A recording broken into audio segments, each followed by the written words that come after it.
बेटे और उसके नाम से आमीन।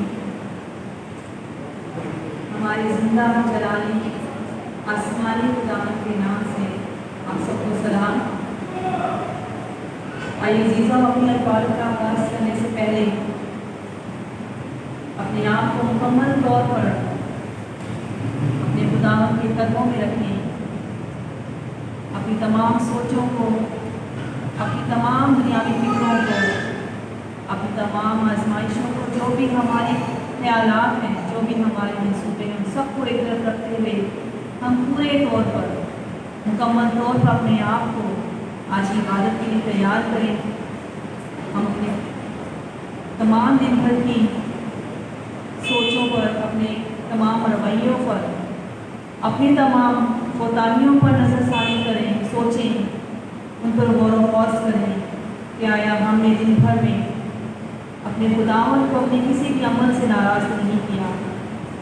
वो जो माफ़ करने वाला खुदा है, जो रहम करने वाला खुदा है, जो रहम करना पसंद करता है। आइए हम उसके आगे अपनी तमाम कमज़ोरियों पर रखें, अपनी तमाम खताओं पर रखें, अपनी तमाम तौबा को उसके वजह रखें। हम तौबा का अमल पढ़ेंगे। तौबा का अमल, ऐ मेरे खुदा, मैं अपने सारे दिल से परेशान हूँ। मैंने तेरी गलती की और ज़िंदगी के खिलाफ गुनाह किया। मैं अपने सब गुनाहों से नफरत करती हूँ क्योंकि वो तुझको नाखुश करते हैं। ऐ मेरे खुदा, जो सब प्यार के लायक है, और मैं मजबूती से इजाज़त करती हूँ कि तेरे पाक फजल की मदद से हरगिज़ तुझसे नाराज़ ना करूँगी और गुनाहों के नामों से ना करूँगी। ऐ खुदावंद, हम तेरे पर भी शुक्रगुज़ार हैं कि तूने हमें एक मरतबा फिर अपने पाक घर में आने का मौका अता किया है।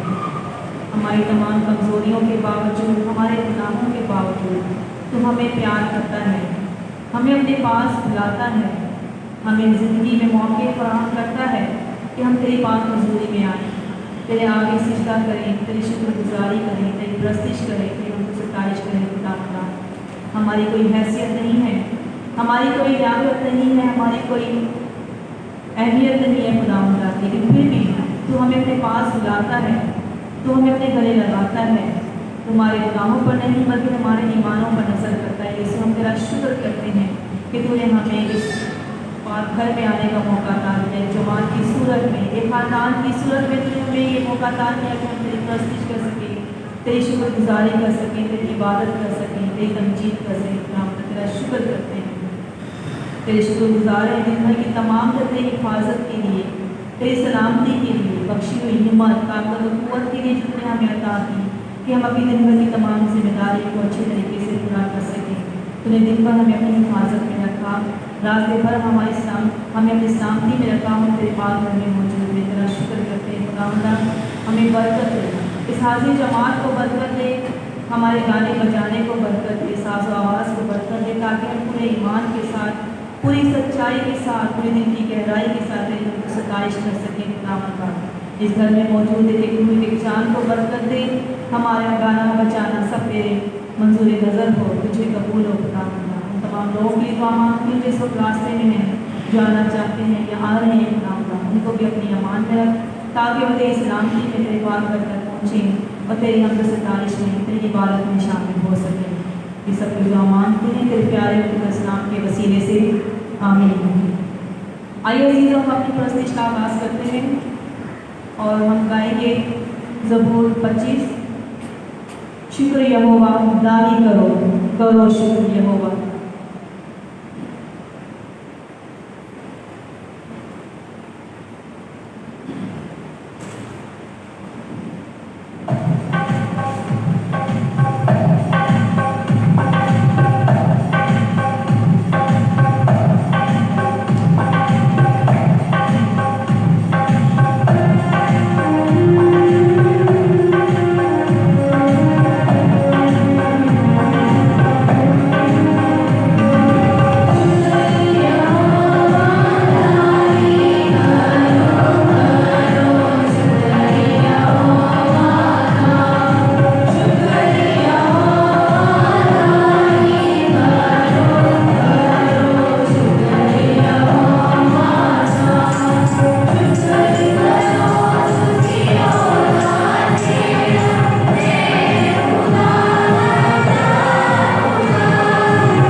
अज़ीज़ खुदावन फरमाता है कि तुम खुदावन अपने खुदा की इबादत करो तो वो तुम्हारी रोटी और पानी को बरकत देगा और तुम्हारे दरमियान से बीमारियों को दूर करेगा।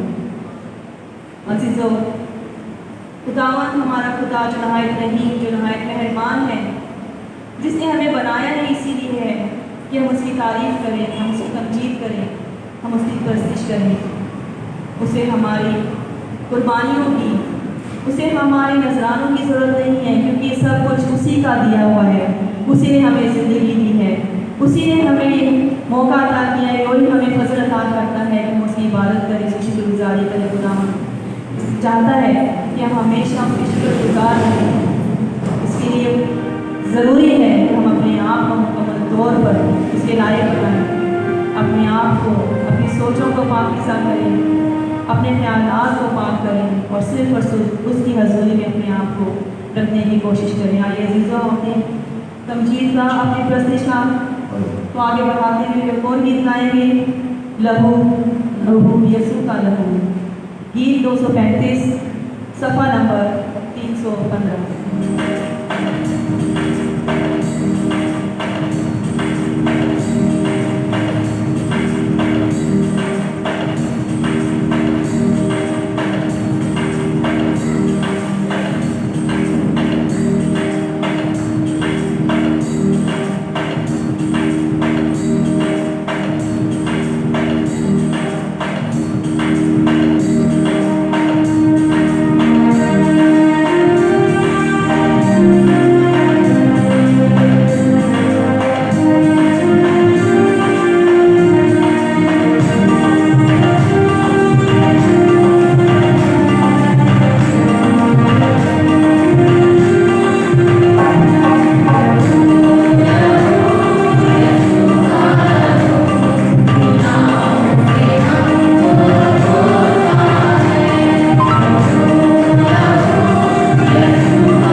बेशक अजीजों, यीशु का लहू है जो हमें शिफा देता है, हमारे तमाम गुनाहों को देता है। उसने हमारी खातिर जान दी ताकि हम जिंदगी पाएंगे। आइए हम अपनी इबादत को आगे बढ़ाते हुए शुक्रगुजारी करेंगे, और शुक्रगुजारी के लिए मैं नायला बाजी को दावत दूंगी कि वो दुआ में हमारी रहनुमाई करें।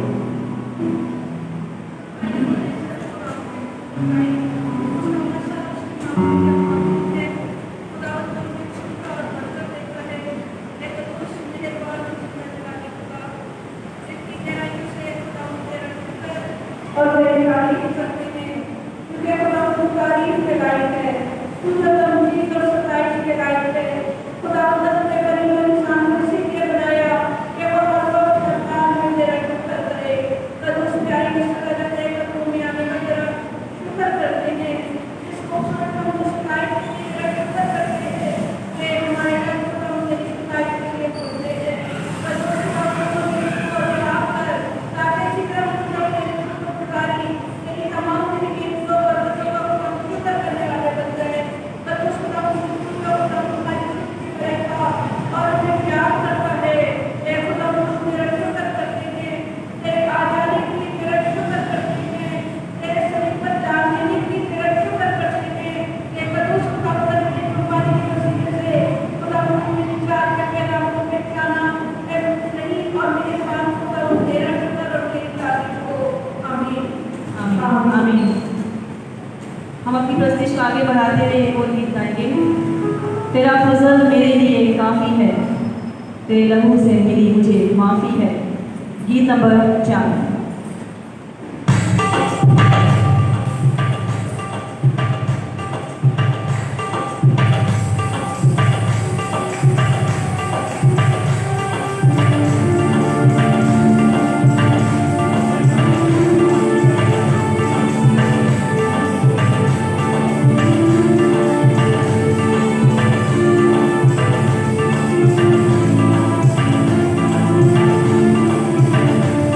तेरा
पूरे ईमान के साथ हम गीत गाएंगे। पाक रूह हम यीशु के प्यासे हैं।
और बेटी और रूह इसका हो जैसा कि अजीज़ तशरीफ रखते हैं। मैं भाई नासिर को इस वक्त दावत दूँगी कि वो आए और हमारे दरमियान खुदा का जिंदा कलाम पेश करेंगे।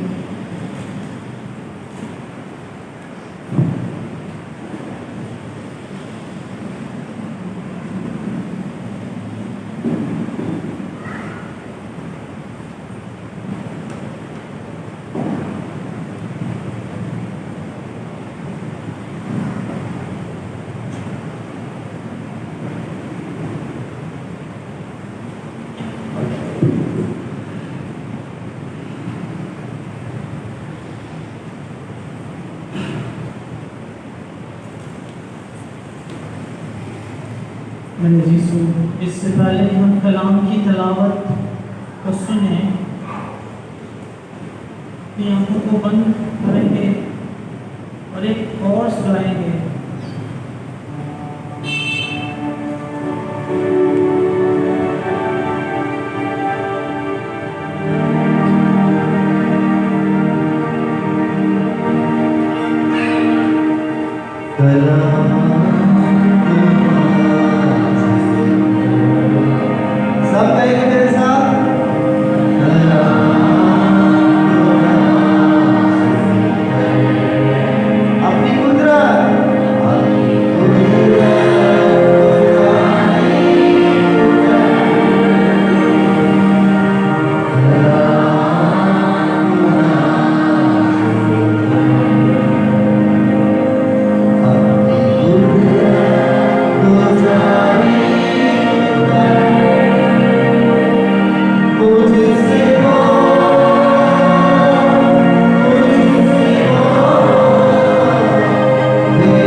जलाल बाप और बेटी और हिंदुस का हो। आमीन। मेरे अजीजों, आज की तलावत, आज की अंजील मुकद्दस मत्ती से ली गई है, उसका 15वां बाब, उसकी पहली 2 आयत और फिर 10 से 14। तब यरूशलेम से फरीसियों और फकीरों ने यीशु के पास आकर कहा, तेरे शागिर्द बुजुर्गों की रवायत क्यों अदूल करते हैं, क्योंकि वो रोटी खाते वक्त हाथ नहीं धोते। और उसने उनसे जवाब में कहा, तुम क्यों अपनी रवायत के सबब से खुदा का हुक्म अदूल करते हो।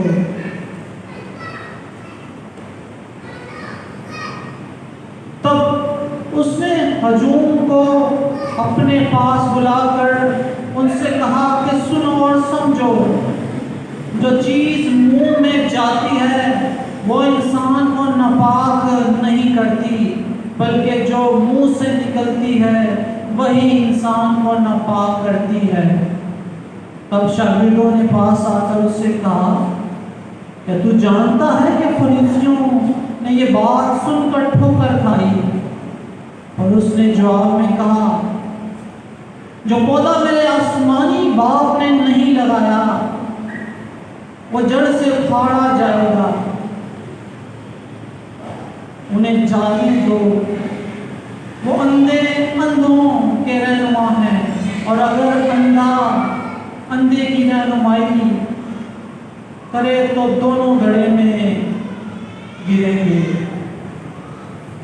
पाकलाम के पढ़े सुने जाने पर खुदा की बरकत हो। मेरे अजीजों, चंद हम आपके लिए आज के कलाम पर गौर करते हैं और अपने जहनों में आज का कलाम दोहराते हैं।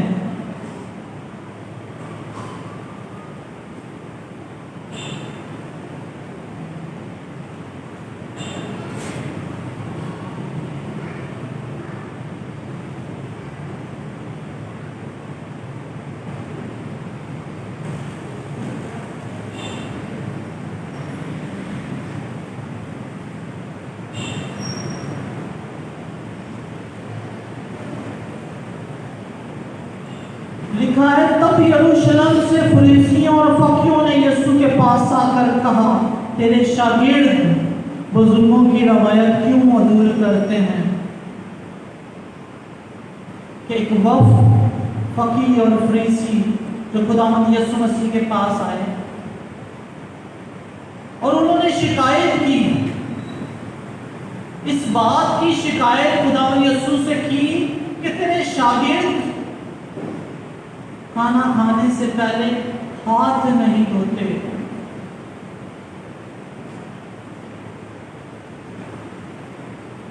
ये शिकायत करने का क्या मकसद था? कि वो यीशु को जताना चाहते थे कि तेरे शागिर्द नापाकी करते हैं, वो शरीयत को पूरा नहीं करते, वो पाकीज़गी के बगैर खाना खाते हैं। मेरे अज़ीज़ों, इससे पहले कि मैं मज़ीद इस पे बात करूं, हमारे लिए ज़रूरी है कि हम समझें नापाकी क्या है और पाकीज़गी क्या है। तो आप क्या समझते हैं कि आपके ख्याल में नापाकी क्या होगी और पाकीज़गी क्या होगी कलाम के मुताबिक? या कलाम हमें नापाकी के बारे में क्या बताता है, पाकीज़गी के बारे में क्या बताता है?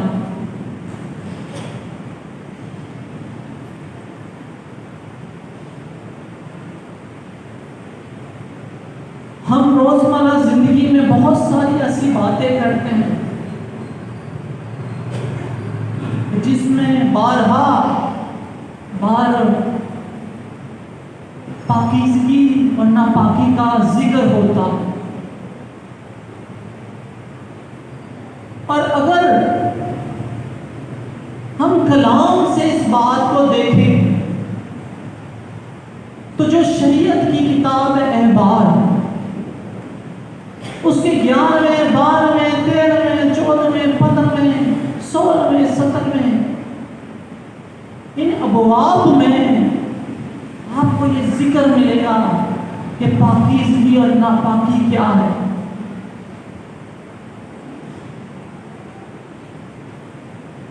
हालांकि इन अबवाब में क्लियर जिक्र है कि किस तरह शरीयत को मानने वाले पाक और नापाक होते थे। लेकिन क्योंकि उस वक्त के मजहबी और दीनी रहनुमा उन्होंने खुदा की इन बातों को बढ़ा चढ़ाकर अपनी तरफ से उसमें लगाकर, जो कि आप समझे कि छोटी बात को बहुत बढ़ाकर बयान किया। और अगर हम एक छोटी सी मिसाल देते हूँ कि अगर 10 काम है तो उसमें 10 अगर बातें लिखी हैं, तो आप अगर इन 10 काम के बारे में यहूदी शरीयत में जाके देखेंगे तो उन फकीर फरीसियों ने बढ़ाकर उनको शायद 600 से ऊपर कर दिया। इतना बढ़ा दिया अपनी तरफ से, उसमें सिर्फ जहरी रवायात को उसमें शामिल करके बढ़ा दिया। यहाँ तक कि वो कहते हैं कि सबत वाले दिन हम ये लाइट भी नहीं बंद कर सकते, इसके लिए भी एक शख्स रखा होता है जो कि आके बटन बंद करे। वो अपने घर से बाहर अगर कुछ काम करना है तो वो भी नहीं करते, बाहर से किसी को बुला के करवाते हैं। इस तरह कि उसमें मॉडिफिकेशन कर दिए, इस तरह का उसको बढ़ा चढ़ा दिया। ये इसी तरह की बात थी कि ये रस्मी और रवायती बात को खुदा यीशु के आगे पेश किया गया और कहा कि तेरे शागिर्द जो है हाथ नहीं धोते। मेरे अजीजों, आप देखें शरीयत की बात, तो इंसान शरीयत के मुताबिक कब नापाकी में होता है, नापाक कब होता है? अगर कलाम में से पढ़ूंगा तो बहुत लंबा वक्त होगा, लेकिन चल मैं आपको बातें बताता हूं। उनके हिसाब से, शरीयत के हिसाब से किसी मुर्दा को छू लेना ये नापाकी।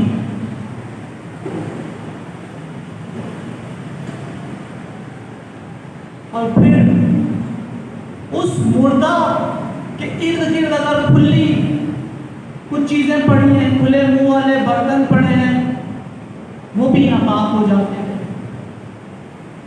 उसके लिए फिर तहारत, पाकीज़गी, और वो पाकीज़गी कलाम के मुताबिक एक सुर्ख बछिया की राख मिला पानी से गुस्ल करनी पड़ती थी अपने आप को पाक करने के लिए।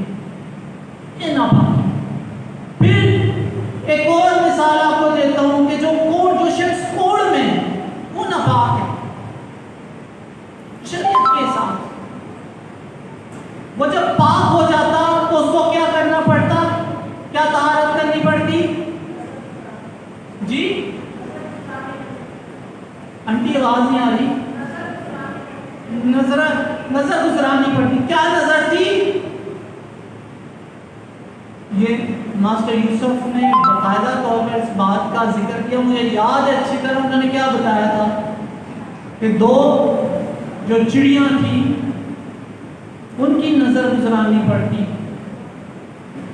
और एक चिड़िया जो कि बहते पानी में बर्तन में है उसे काटा जाता, और दूसरी चिड़िया जो जिंदा होती उसमें डबोकर 7 दफा उस पानी को उस कोड़ ज़दा मरीज के ऊपर छिड़का जाता तो वो क्या होता? इसके बाद कुछ और भी बातें हैं वो के कलाम से आप पढ़ सकते हैं। इसलिए मैं कह रहा हूँ कि एक बार उसका 11वां 12वां 13वां 14वां 15वां बाब घर में जाके पढ़िएगा, अगर पाकीज़गी और नापाकी के बारे में आप जानना चाहते हैं। फिर नापाकी की हालत, जब औरत बच्चा जन्मती है तो अगर बेटे की पैदाइश हो तो वो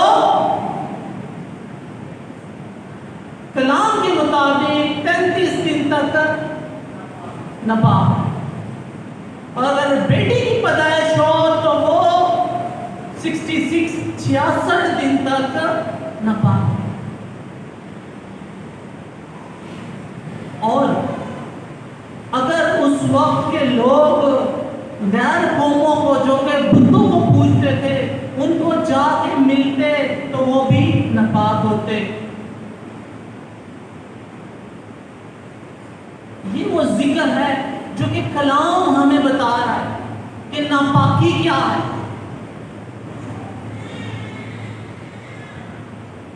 जो कि शरीयत को मानने वाले आज भी इस बात पर अमल करते हैं। अब मैं आपको बताऊं, ये सोच की बात है, जब मैं कलाम ये तैयार कर रहा था तो मेरे जहन में एक बात आई, कलाम में बाकायदा तौर पर ये सारी चीज़ों का जिक्र है।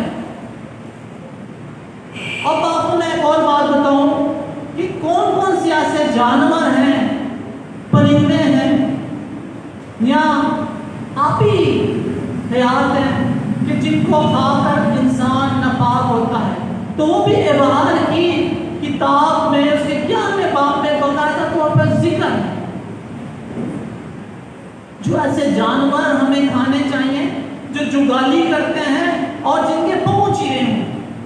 जुगाली समझते आप, जो मुंह अपना वो चलाते रहते हैं, उनके मुंह में जाग बनती और उनके पाँव चिरे हों। शरीयत की किताब में बात है। फिर ऐसे आबियात जिनके छिलके हों, और इसी तरह परिंदों का भी जिक्र है। तो ये बाकायदा तौर पर उसमें जिक्र है। लेकिन खुदावंद यीशु मसीह ने कहा कि मैं शरीयत को मनसूख नहीं बल्कि पूरा करने आया। और यकीनन हम शरीयत को मानते हैं, उसकी बातों को मानते हैं, 10 अहकाम जो है उनको मानते हैं, उसके साथ साथ हुक्म अजीम जो हमें दिया गया। फिर जब ये बात मैं सोच रहा था तो एक बात मेरे ज़हन में आई कि अभी भी बहुत सारे मुकात में, अभी पिछले दिनों में एक बहुत बड़ी बहसबाजी चल रही थी कि गोश्त खाना चाहिए, नहीं खाना चाहिए, कैसे खाना चाहिए, क्यों खाना चाहिए।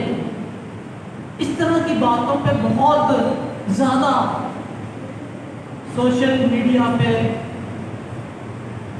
एक दूसरे के साथ लोग कलाम करते हैं, बहस करते हैं। कि मेरे अजीजों, खुदावंद ने साफ अल्फाज में कह दिया कि जो इंसान के मुंह से उसके अंदर जाता है वो उसे नापाक नहीं करता, बल्कि उसको तो नापाक वो करता है जो उसके अंदर से निकलता है। और जो पहले मैंने आपको बयान किया कि किस तरह नापाकी का जिक्र किया गया है, कौन से जानवर खाने चाहिए, कौन से नहीं।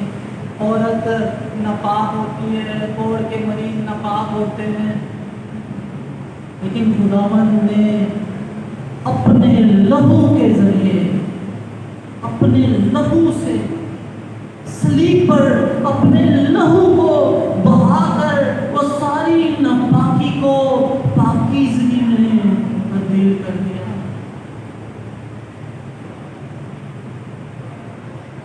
हमने शुरू में गीत भी गाया, उसका लोगों में पाक करता है। वो सारी नापाकी को उसने अपने लहू से पाकीज़गी में तब्दील कर दिया।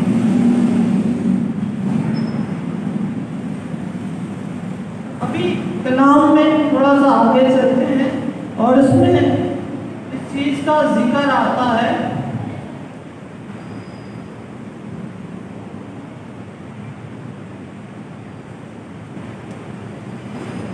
तब उसने हजूम को अपने पास बुलाकर उससे कहा कि सुनो और समझो, जो चीज़ मुंह में जाती है वो इंसान को नापाक नहीं करती, बल्कि जो मुंह से निकलती है वही इंसान को नापाक करती है। आपके ख्याल में हमारे अंदर से क्या निकलता है जो हमें नापाक करता है? बुराई जी, गुस्सा, मुस्कान ने कहा गुस्सा, और बताइए हसद, गिबत, और बताइए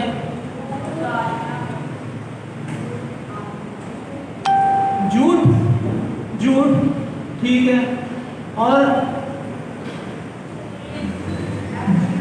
जी ऐब जोई, बिल्कुल सही कह रहे हैं। और बताइए, उस तरफ से आवाज नहीं आ रही। बदनजरी, लालच, ज़नाकारी, हरामकारी,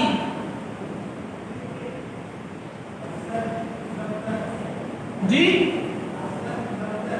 हसद, नफरत। मेरे अज़ीज़ों, ये सारी चीजें जो कि हमें नापाक करती हैं। और उस वक्त के लोग तो वो ज़ाहिरी रवायात को लेकर बैठे हुए कि हाथ नहीं धोए तो नापाक हो गया, नहाए नहीं तो नापाक हो गया, कपड़े गंदे पहने तो नापाक हो गया, कपड़े फटे पहने तो नापाक हो गया। ये नापाकी नहीं है। खुदावंद यीशु मसीह ने साफ और आसान अल्फाज में कह दिया कि वो चीज जो इंसान के अंदर से निकलती है वो उसे नापाक करती है, ना कि इंसान के अंदर जाने वाली चीज उसे नापाक करती है। क्योंकि इंसान के अंदर जो जाता है वो पेट में जाता है, और इंसान के अंदर से जो निकलता है वो दिल से निकलता है।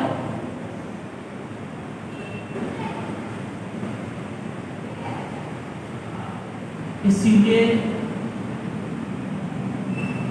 अगर हम पहाड़ी वाज में देखें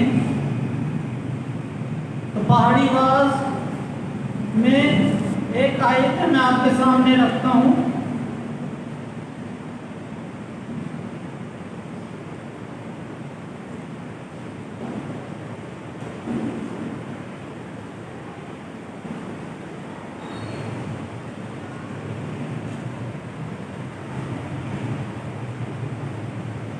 मुबारक है वो जो पाक दिल हैं, क्योंकि वो खुदा को देखेंगे। अगर हमारा दिल पाक है तो ही हम खुदा को देखेंगे। इसके लिए जरूरी नहीं है कपड़े साफ हो, हाथ धुले हो, दिल पाक होने चाहिए, दिल साफ होने चाहिए।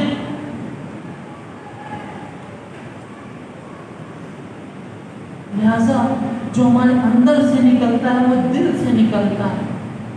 अगर हमारे दिल बुरे होंगे, आजकल आप देखें कि किस तरह से यहाँ आपस में लोग लड़ते होंगे, चप्पलें चर्च में घुसा दी, क्यों घुसाई हैं, क्यों क्या किया, चर्च गंदा कर दिया, ये कर दिया, वो कर दिया, इस तरह की बातें, और बाहर वही दूसरों से लड़ रहे हो।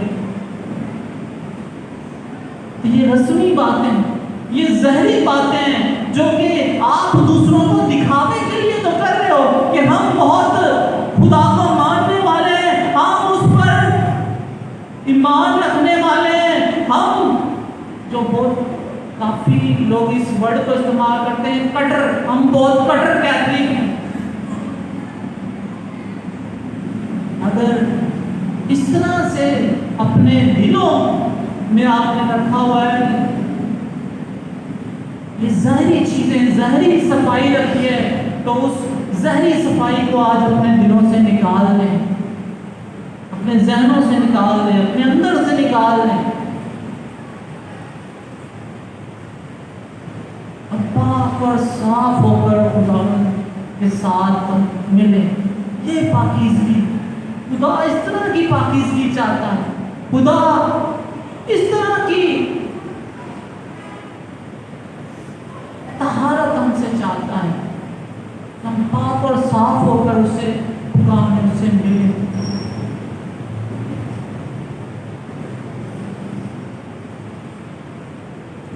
एक और आयत में कि खुदा हमसे कहता है कि हमारे बदन क्या है, खुदा की हैकल है। इस हैकल को पाक रखना किसका काम है? हमारा। उस हैकल को ज़ाहिरी तौर पर पाक ना रखें, रस्मी तौर पर पाक ना रखें, रवायती तौर पर दिखावे के लिए पाक ना रखें, बल्कि रूहानी तौर पर अपने आप को पाक करें। और अपने अंदर से आज हमें इस बात पर गौर करना है कि अगर हमारे अंदर इस तरह के हैं, हमारे रवैये इस तरह के हैं, जो बुराइयां करते हैं, उसे गिबत करते हैं, हसद करते हैं, गालियां देते हैं, लालच करते हैं, नशा करते हैं, तो आज हमें उस चीज को अपने अंदर से निकालना, क्योंकि खुदा के कलाम में भी ये जिक्र है कैसे लोग खुदा की बादशाही में दाखिल नहीं हो सकते। अजीजों, हमें इस तरह की पाकीज़गी चाहिए, हाथ धोने वाली पाकीज़गी नहीं, क्योंकि खुदा ने आप देखें खुद उस बात का जवाब भी दे दिया है। इसमें खास तौर पर खुदावन ने ये कहा उनसे, जब शागिर्दों ने आकर खुदावन को कहा, तब शागिर्दों ने पास आकर उससे कहा, क्या तू जानता है कि फरीसियों ने ये बात सुनकर ठोकर खाई? कि फरीसी जो है उन्हें गुस्सा आया है, उन्होंने बुरा माना है इस बात को।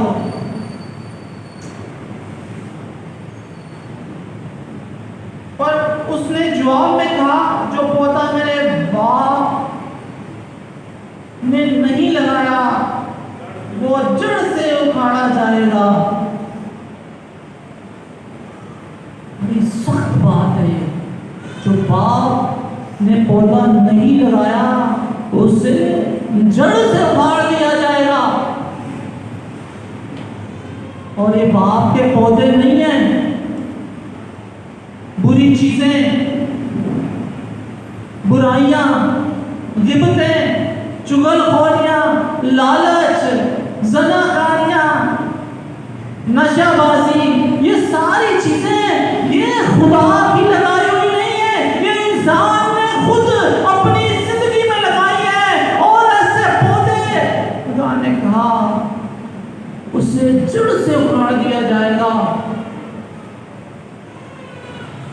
सख्त बात थी। और फिर जब और यीशु से कहा गया ये हाथ नहीं धोते, फिर यीशु ने उनसे एक और बात की कि तुम जो है इस बात को लेते हो हाथ नहीं धोते, और शरीयत के तुम सबसे बड़े बने हो, लेकिन तुम तो सबसे बड़ी बात को ही ठुकराते हो कि अपने माँ बाप की इज्जत नहीं करते। और वो अगर तुमसे कुछ मांगते हैं तो तुम उनसे ये कहते हो कि हमने तुम्हारे हिस्से का खुदा की नजर में चढ़ा दिया। ये मैं कलाम से पढ़ नहीं रहा, लेकिन 10वीं आयत के बाद आप देखिएगा, पढ़ सकते हैं, इस बात का जिक्र किया हुआ।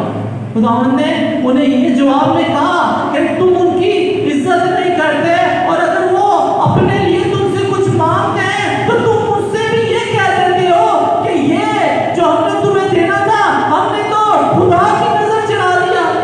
और इस बात से अपने दिलों को तसल्ली देते हो कि तुमने बड़ा अच्छा काम किया।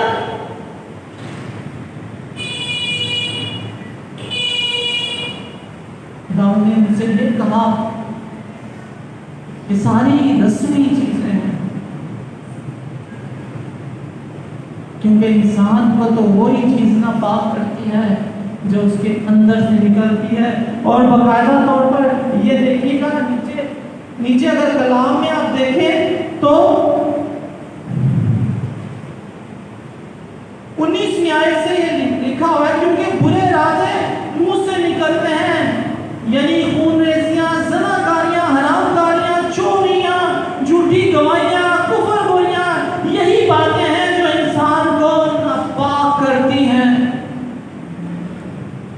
यही बातें हैं जो इंसान को नापाक करती हैं। इंसान ने अगर हाथ ना धोए हो तो वो नापाक नहीं होता, कपड़े गंदे हो तो वह नापाक नहीं होता, गुस्ल नहीं की तो नापाक नहीं होगा। नापाक तो उस वक्त होगा जब उसके अंदर से बुराइयां, चुगलखोरियां, लालच, हसद, गिबत, गालियां, सब उसके अंदर से जब निकले। तो मेरे अजीजों, कलाम में तो बहुत सारी बातें हैं। अगर वक्त कम ना हो तो शायद इस पर बातें करते जाएं ख़त्म ना हो, लेकिन चूंकि हमें अपने वक्त का ख्याल रखना है तो उम्मीद करता हूँ कि आज हमने जो सबने मिलकर सीखा उसने हमारी ज़िंदगी में ज़रूर काम किया है। खुदा मुझे और आपको आज के इस कलाम के वसीले से बड़ी बरकत दे। आमीन। नजराने का गीत गाएंगे।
बहुत खूबसूरत कलाम।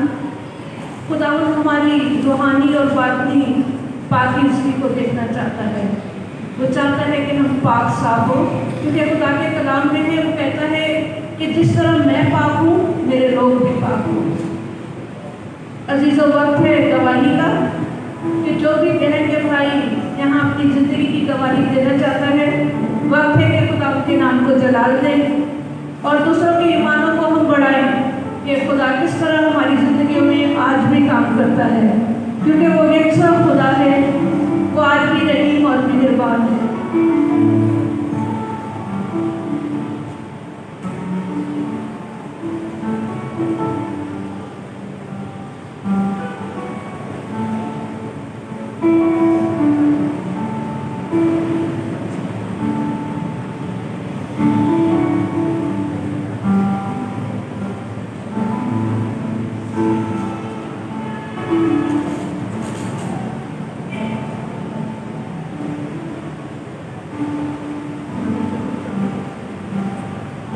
मसीह खुदा में मेरे अजीज़ भाई बहनों बुजुर्गों प्यारे बच्चों, सबसे पहले आपको सलाम। मैं देख रहा हूँ कि बहुत सारों ने मास्क लगाए और ज़्यादा ने नहीं लगाए। मैं गवाही देने के आया हूँ, लेकिन मैं मास्क के लिए इसलिए बोल रहा हूँ कि आपको पता है कि आजकल कोरोना जो है वो ज़ोरों पर है। आप जब भी किसी भी इबादत में, हमारी बहुत सारी इबादत होती है, तो जब भी आते हैं मास्क ज़रूर लगा कर आए, ठीक है ना। तो मैं अपनी गवाही आज एज ए कैटेकिस्ट बनने से पहले, जब मैं मुल्क से बाहर था, शायद कैरिस्मेटिक वाले मेरे छोटे भाई भी जानते हैं, सलीम गुरदास जो कि आज इंग्लैंड में है, वो कैरिस्मेटिक के बहुत सरगर्म रुकन थे। मैथ्यू पॉल, जावेद गौरी और सलीम गुरदास मेरे छोटा भाई थे। तो जब मैं कराची आया 2010 में, तो सेंट पीटर चर्च में 9 हफ्तों का एक सेमिनार था कैरिस्मेटिक का। और सारे मुझे कहने लगे कि यार वो सेमिनार है तो आप तो इसमें शिरकत करें। तो मैं ऑर्डर पे खड़ा हूँ, मुझे मैं कहता था कि कैरिस्मेटिक की बातों में मैं नहीं जाता। मैंने कहा बहुत गीत गाते हैं, ये है वो है। तो पाजी कह रहे थे नहीं थोड़ा बहुत करो जाओ। और मैंने वो 9 क्लासेस जो थी सेंट पीटर में, वो मैंने अटेंड की। और आप यकीन करें कि मेरी ज़िंदगी में बहुत तब्दीली आई तब से। मेरी ज़िंदगी में ऐसी तब्दीली आई कि खुदा ने मुझे कैटेकिस्ट बनाया।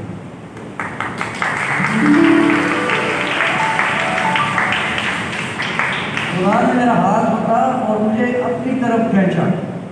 यकीन माने जिस दिन मैं कैटेकिस्ट बना, जब मुझे लेटर मिला तो मुझे यकीन नहीं हो रहा था कि मैं खुदा का खालिद बन गया। फिर एक दिन मैं सोया, मैं लेटा हुआ था, तो मुझे याद आया कि ये 9 क्लासेस जो मैंने करके वहाँ पे कैरिस्मेटिक के लिए है, ये उसका सलाह। तो कैरिस्मेटिक में अगर आप आते हैं, ये एक शिफाई दुआ है, ये शिफा देने की दुआ है। यहाँ जितनी भी मेरे बहन भाई हमारे साथ हैं, ये जो दुआएं करते हैं, ये कोई मजाक नहीं, क्योंकि खुदा ने इन्हें चुना हुआ है। कैरिस्मेटिक के लिए हमें क्यों नहीं चुना, आपको क्यों नहीं चुना? खुदा ने इन्हें चुना हुआ है ताकि आपकी खिदमत करें। आपके वसीला से इनके थ्रू खुदावंद के नाम को जलाल मिले, खुदावंद की बड़ाई हो, खुदावंद जो है हमारी ज़िंदगी में काम करे, ताकि हम खुदावंद के उन रास्तों पे चलने वाले बने जो वो हमें दिखाता और बतलाता है। तो कैरिस्मेटिक को कभी भी आप मजाक कह लें या कोई मत समझे। कैरिस्मेटिक का जो मतलब है, अगर आप समझ गए तो खुदावंद आपकी ज़िंदगी में बेशुमार जो उसकी बरकतें और वसाइल हैं, वो आपकी ज़िंदगी में ज़रूर आपको अता करें। कभी भी खुदा से बदल ना हो, कभी भी खुदा से मायूस ना हो। मायूसी सख्त गुनाह। हमारे कुछ लोग कहते हैं जी वो चर्च नहीं जाना जी, साड़ी दुआ नहीं सुनी जानी। मेरे अजीज़ों, खुदा किसी की दुआ को रद्द नहीं करता, चाहे वो जल्दी कबूल करे चाहे वो देर से करे।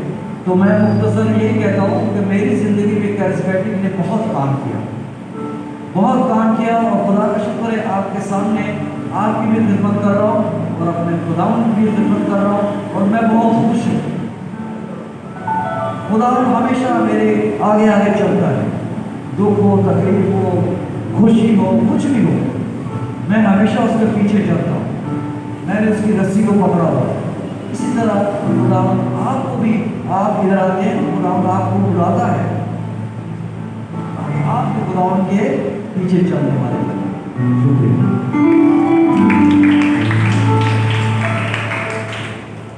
ये मास्टर जी जिस सेमिनार का बात कर रहे थे, ये रूह में नई जिंदगी का सेमिनार होता है जो 9 हफ्तों का होता है।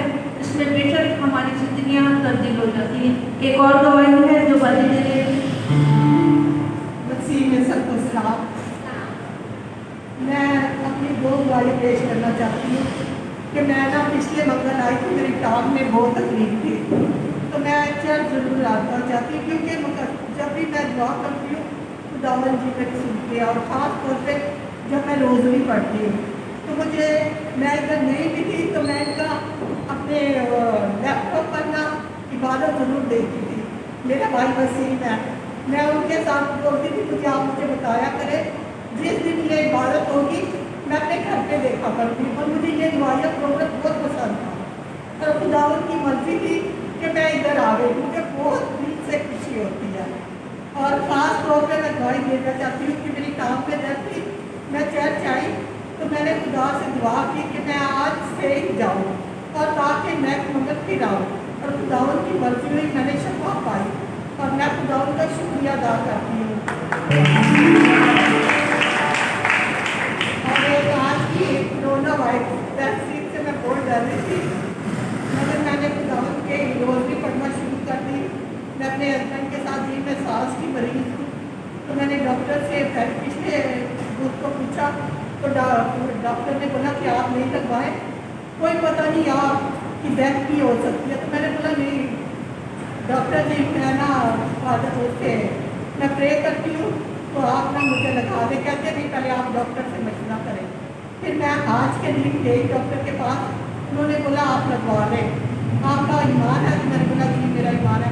मैं गई, जब मुझे वैक्सीन लगने लगी तो मैंने ना दिन में रोज़ी पढ़ना शुरू कर दी, और जब सिस्टर मुझे लगा रही थी तो मुझे पता भी नहीं चला कि वैक्सीन लग गई है, और खुदा की शुक्र करती हूँ मैं।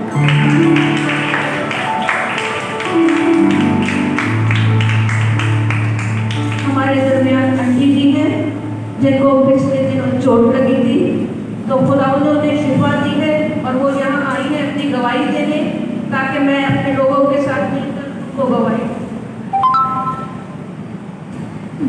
का शुक्र करती हूँ। ये पिछले इतवार वाले दिन शाम को मेरी बड़ी बहन उसके डेथ के बेटे के घर पर मैं गई हूँ, तो जैसे हम नीचे उतरे हैं तो मोटरसाइकिल खड़ी थी, और मैंने ऐसे हाथ ही मोटरसाइकिल को ऊपर रखा है और मेरा बेटा अपनी गाड़ी के पास खड़ा, और मैंने वो हाथ अभी पूरा हाथ भी नहीं दबाया और वो गाड़ी मेरी टांग के ऊपर गिरी है, और मेरी टांग के घुटने के टिश्यू फट गए हैं। और मैं खुदावन का शुक्र करती हूँ जो हड्डियाँ चढ़ाते ने बोला कि आपकी अम्मी, आप लोग तो बहुत किस्मत, इनकी माँ इतनी भारी गाड़ी गिरी है इनके ऊपर और इनकी हड्डियाँ पसलियाँ सब कुछ सामत है, और सिर्फ इनके टिश्यू इनके फटे हैं, लेकिन मुझे दर्द तकलीफ, और मैं खुदावन का शुक्र करती हूँ बाजी लैला के लिए, इनके पूरे रस्मरी ग्रुप के लिए, बाजी परवीन बाबर की अम्मी, ये पूरा लक्ष्य मैयम का ग्रुप मेरे घर पर जाकर रोज़री की दुआ करके आई है। उसी दिन से मैं उठकर अपने घर के अंदर थोड़ा थोड़ा चलना शुरू हो गई थी, और आज पता नहीं जब मैं रोज़री पढ़ रही तो मुझे आज मंगल की प्रेयर मीटिंग और रोज़ की मीटिंगें याद आती है, और मेरे हाथ में रोज़री, मेरी आंखों में आंसू आ रहे थे। तो खुदावन मैं कितनी देर तक ये दर्द अंदर बैठ कर बर्दाश्त करूँगी, और मुझे खड़ा कर हिकमत ताकत दे, ताकि आज मंगल है, मैंने जागृति की गवाही देनी है। जब द्वार वाले दिन में सुबह बहुत याद आ रही थी मुझे सुबह का चर्च, और मैं 6 बजे के करीब मेरी आँख लगी, तो मैं उस वक्त भी रोज़री पढ़ रही थी, तो मेरी आँख लगी, मैं देखा कि मैं यहाँ पर सीधे में हूँ और फादर जी पाशा कर दे रहे हैं, और वो प्रवीण है, ये मुझे पकड़ कर उठा रही है, उसने मुझे खड़ा किया, कहती हाँ मैं तुझे पाशा लेकर देती हूँ। और मैंने बोला खुदावन मैं तेरा शुक्र करती हूँ कि तूने मुझे ठाम खड़ा किया है, और मैं उसी दिन इतवार वाले दिन शाम को चर्च आई हूँ, मुझे पाशा भी ली है, मैं दुआ भी करके फादर जी ने मेरे ऊपर दुआ की है, और मैं खुदावन की शुक्रगुजार हूँ।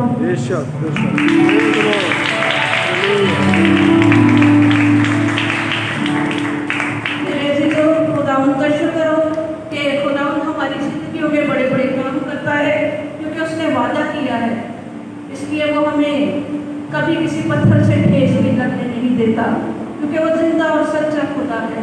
वो कहता है कि आसमान और जमीन टल जाएगा लेकिन मेरे मुंह की बातें ना टलेंगी। और जब वो अपने लोगों से सच्चे वादे करता है तो वो हमारा जिंदा